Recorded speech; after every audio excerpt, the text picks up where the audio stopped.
جی وعلیکم السلام. ساتھی ایک سوال ہے. ہمارے ملک میں اتنی تحریکی ہیں, ان کے پاس اتنے جلسے کرتے ہیں, اتنی طاقتیں ان کے پاس, لوگوں کو تو بولتے ہیں ہمارے ساتھ ہیں, اسلام کے نفاذ کے لیے ہماری کوشش کریں, مدد کریں. وہ خود اکٹھے کیوں ہوئے, تو لوگوں کو تو اپنی طرف متوجہ کرتے ہیں کہ ہمارے ساتھ ہیں, ہم اسلام لانا چاہتے ہیں, یہ خود اکٹھے ہو کے کیوں نہیں بیٹھتے ہیں؟ بڑا زبردست کوشچن آپ کا. دیکھیں ڈیفینیٹلی ایسے ہی ہے. وہ جب بھی اپنے اسٹیج کے اوپر کھڑے ہوں گے تو جو بھی ان کے ساتھ کھڑا نہیں ہوگا وہ اس کو یہی دعوت دیتے ہیں, اور بڑی بڑی ان کے پاس اسٹرینتھ ہے.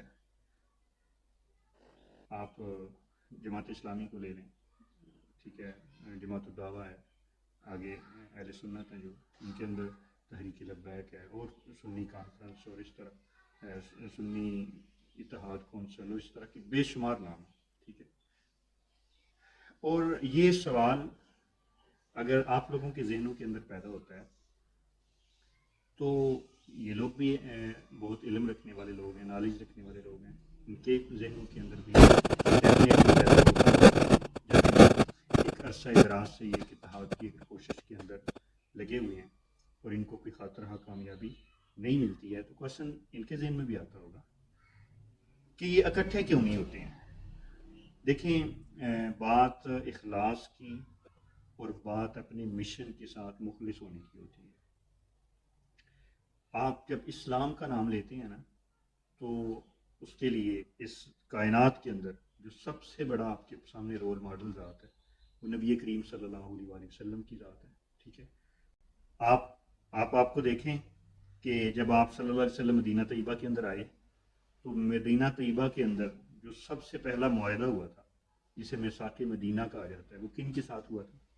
یہودیوں کے ساتھ ہی ہوا تھا, ٹھیک ہے.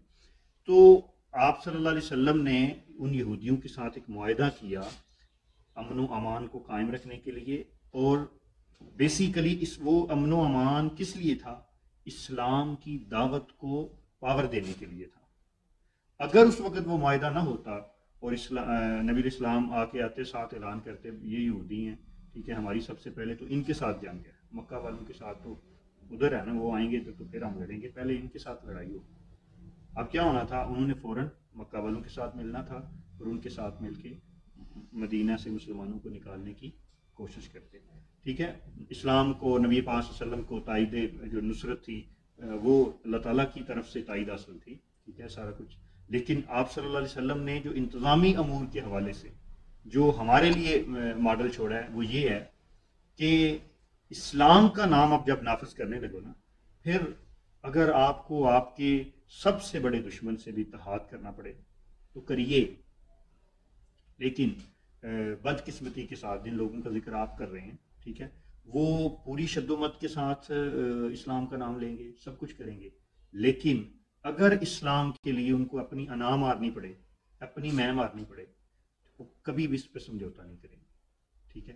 جس کے باپ نے جو تحریک چھوڑی ہوئی ہے وہ چاہتا ہے کہ اب اسلام کو نافذ ہونے میں چاہے 2 صدیاں لگ جائیں, لیکن جب بھی کبھی نافذ ہو وہ میرے باپ کی بنائی ہوئی تحریک کے نام سے ہو. جب آپ اس پوائنٹ آف ویو سے, اس مائنڈ سیٹ کے ساتھ میدان میں اترتے ہیں, پھر یہ 1.5 انچ کی مسجد بنا کے آپ الگ الگ اپنی دنیا بساتے ہیں, آپ اس میں کبھی بھی کامیاب نہیں ہوتے ہیں. وقتی طور پہ آپ کو چھوٹی چھوٹی کامیابیاں, کبھی ایک اچھے جلسے کی صورت میں, کبھی ایک اچھی ریلی کی صورت میں, کبھی ایک آدھ مطالبے کی منظوری کی صورت میں, تھوڑی سی شہرت کی صورت میں, یہ آپ کو ملتی رہیں گی. لیکن اگر آپ کہیں کہ وہ صلاح الدین ایوبی کی طرح, محمود غزنوی کی طرح, وہ غازی ارطغرل کی طرح, عثمان کی طرح آپ دنیا کے اندر انقلاب پیدا کر سکے, ٹھیک ہے, وہ ایران کے اندر امام خمینی کی طرح, یہ آپ کے لیے پاسبل نہیں ہو سکتا, ٹھیک ہے. آپ کا جو جتنا آپ کا ذہن کا کرائٹیریا ہے اتنی ہی فیلڈ آپ کو کام کرنے کے لیے ملے گی, ٹھیک ہے. جو آپ بات کہہ رہے ہیں اگر ایسا ہو جائے, ٹھیک ہے, یہ تحریکیں جماعت اسلامی کس کے خلاف کھڑی ہے؟ سود کے خلاف کھڑی ہے, ٹھیک ہے. ختم نبوت کے اوپر وہ ایمان نہیں رکھتے, ڈیفینیٹلی بہت مضبوط رکھتے ہیں, ٹھیک ہے. ادھر سے جو لوگ ہیں وہ بھی تحریک لبیک ہو, جماعت الدعوہ, یہ سارے لوگ, ٹھیک ہے, مطلب جہاد کرنا چاہتے ہیں اور اپنے آپ کو مطلب جہادی بنا کے پیش کرتے ہیں, اور اسی کے اوپر ان کی پوری مارکیٹ ہے. لیکن اکٹھے بیٹھ کے ایک دوسرے کے ساتھ ہاں میں ہاں ملا کے یہ ایک باہر نکلنے کے اوپر کبھی بھی رضامند نہیں ہوتے ہیں. کیوں؟ اگر ہم دوسرے کے ساتھ مل کے باہر نکلیں گے پھر ہماری اپنی جو پہچان ہے وہ متاثر ہوگی. ٹھیک ہے. تو اسلام کو نافذ کرنے کے لیے آپ کو سب سے پہلے اپنی ذات، اپنا نام، ان چیزوں کو پیچھے رکھنا پڑتا ہے. اگر آپ ان چیزوں، پھر اس سے بڑی بات ہم جو آگے چل پڑے ہوئے ہیں وہ مسلک ہیں. ٹھیک ہے. فرقہ واریت ہے. اپنے فرقے کے اوپر کسی دوسرے فرقے کا نام، کسی دوسرے فرقے کی سوچ اور فکر ذرا سی بھی کوئی ملنے لگے، ایسے فسادی لوگ فوراً سے میدان میں اتر آئیں گے اور پورا مطلب اعلان کریں گے کہ جناب یہ کیسے ہو گیا کہ اس فرقے کے لوگ اس فرقے کے اندر کیسے شامل ہو رہے ہیں. یہ ایک عجیب سا سوچوں کا تضاد ہے. اور یہ بالخصوص مشرق کے اندر، یہ جو ہم برصغیر پاک و ہند کے اندر رہ رہے ہیں، ان لوگوں کے اندر اس وقت اوج کمال کے اوپر پہنچا ہوا ہے. کبھی یہ ہوا جو ہے عرب میں بھی چلی تھی اور کبھی یہ یورپ والے بھی اس سے متاثر ہوئے تھے، لیکن آج اس سے جس درجہ تک ہم برصغیر کے لوگ متاثر ہیں شاید پوری ورلڈ کے اندر کوئی شخص متاثر نہ ہوگا. یہ تعصب سے زیادہ زندگی، یہ حسد سے بھری ہوئی زندگی، یہ قطعی طور پہ اسلام کی دی ہوئی زندگی نہیں ہے. لیکن اب اس کے اندر ہم اس طرح وہ گھٹنوں تک دھنس چکے ہیں کہ اب ہم یہاں سے نکلنے میں ہمیں بڑا وقت لگے گا. ٹھیک ہے. لیکن وہی پھر کہ مایوس نہیں ہونا چاہیے. انشاءاللہ تعالیٰ اللہ تعالیٰ ایسے لوگ بھی پیدا کرے گا، اور ایسے لوگ پیدا ہوئے ہیں اور ہمارے زمانے میں اس وقت بھی موجود ہیں. لیکن یہ جو ایسے آپ کو مطلب سٹیجوں کے اوپر نظر آتے ہیں اور جنہوں نے مطلب اسٹرینتھ کے اوپر قبضہ کیا ہوا ہے، وہ لوگ چونکہ اس وقت اتنی پاور کے اندر ہیں کہ آسانی سے جو ہے وہ مطلب کسی چیز کے اوپر بھی وہ کمپرومائز کرنے کو تیار نہیں ہیں. اور ایسے جو معتدل مزاج کے لوگ ہیں ان کو وہ کبھی بھی آگے آنے کے لیے اجازت دینے کو تیار نہیں ہیں، جس کی وجہ سے ایک ماحول ایسا پیدا ہوتا جا رہا ہے کہ وہ لوگ بھی دبتے جاتے ہیں، خاموش رہنے کو ترجیح دے لیتے ہیں. ٹھیک ہے. ان کی آواز اتنی اونچی نہیں ہو پاتی ہے کہ ایوان بالا تک سنائی دے. ٹھیک ہے. اور جن کی سنائی دیتی ہے ان کی بس ذہن کی پستی اس قدر انہیں نیچے گرا دیتی ہے کہ وہ بہت معمولی سی باتیں لے کے، اور اپنے تائیں وہ بھی اسلام کی خدمت کر رہے ہیں، اپنے تائیں وہ بھی پوری جذبوں کے ساتھ اپنی جان اسلام کے اوپر نچھاور کرنے کو تیار. ٹھیک ہے. دیکھیں اللہ تعالیٰ نے آپ کو قرآن پاک کے اندر جو پیغام محمدی کے ذریعے اور جو فرائض نبوت محمدی کے ذریعے آپ کو ایک پیغام اور میسج دیا ہے وہ یہی ہے کہ ادعو الی سبیل ربک بالحکمہ، کہ اپنے رب کا راستہ لوگوں کو دکھاؤ، مگر اس کے ساتھ آپ کے پاس دانائی ہونی چاہیے، حکمت ہونی چاہیے، دانش مندی ہونی چاہیے. ٹھیک ہے.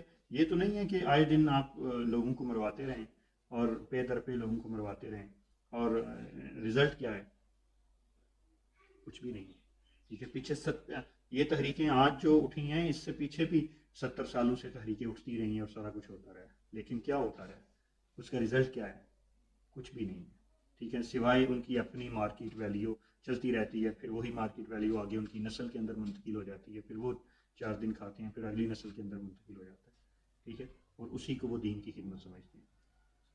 یہ تب تک پاسبل نہیں ہے جب تک ہم وہ جو اللہ تعالیٰ کا فرمان ہے نا کہ تفرقہ بازی کو پیچھے پھینک کے اللہ کی رسی کو مضبوطی سے تھام لو. جب تک ہم اللہ کی رسی کو مضبوطی سے تھامنے کے لیے ہر قسم کی گروہی تعصب سے بالا تر ہو کے نہیں سوچیں گے، ٹھیک ہے، اور صرف ایک چیز کو ترجیح دیں گے اور وہ لا الہ الا اللہ محمد رسول اللہ. یہ جو پڑھنے والا جو بھی شخص ہے، وہ چاہے کسی بھی مسلک کے ساتھ، کسی گروہ کے ساتھ، کسی فرقے سے تعلق رکھنے والا، آپ اس کو رسپیکٹ دیں اور اس کے اوپر اس لیول کے اوپر آ کے اتحاد کریں، اتفاق کریں. آپ اس کی سوچ کو نہیں تسلیم کرتے ہیں، اس کے نظریات کو نہیں مانتے ہیں، نہ مانیں، لیکن اسلام کی بالادستی کے لیے فی الوقت اس کا ہاتھ تھامیں. بلا یار یہودیوں کی سرپرستی کے اندر کام کرنے سے بہتر نہیں ہے آپ کسی دوسرے مسلک کے لوگوں کو اپنے اوپر برداشت کر لیں جو کم از کم مسلمان تو ہوں. لیکن ہم تعصب میں اس قدر گر چکے ہیں کہ ہم یہودیوں کی سربراہی کو اور ان کی پاورز کو کے نیچے رینگنے کے لیے تیار ہیں، مگر اہل اسلام کو جن کی سوچ فکر تھوڑی سی یا کسی نظریے کے اندر، کسی عقائد کے اندر ہمارے سے تھوڑا بہت فرق ہے، اس کو ہم اپنے اوپر ترجیح دیں. اپنے اوپر ترجیح دینا تو بہت دور کی بات ہے، اپنے ساتھ اس کو شامل کرنے کے لیے تیار نہیں ہے. ٹھیک ہے. تو یہی چند چیزیں ہیں جن کی وجہ سے یہ جو اتفاق اور اتحاد والی بات ہے یہ ہو نہیں سکتی ہے، کیونکہ ان کا جو اسپیشلی ماٹو ہے وہ یہ نہیں ہے کہ اسلام جو ہے وہ لازمی طور پہ غالب آ جائے. ان کا اسپیشلی ماٹو اتنا ہے کہ ہماری ذاتی جو مارکیٹ ہے وہ چلتی رہے، تو وہ چل رہی ہے.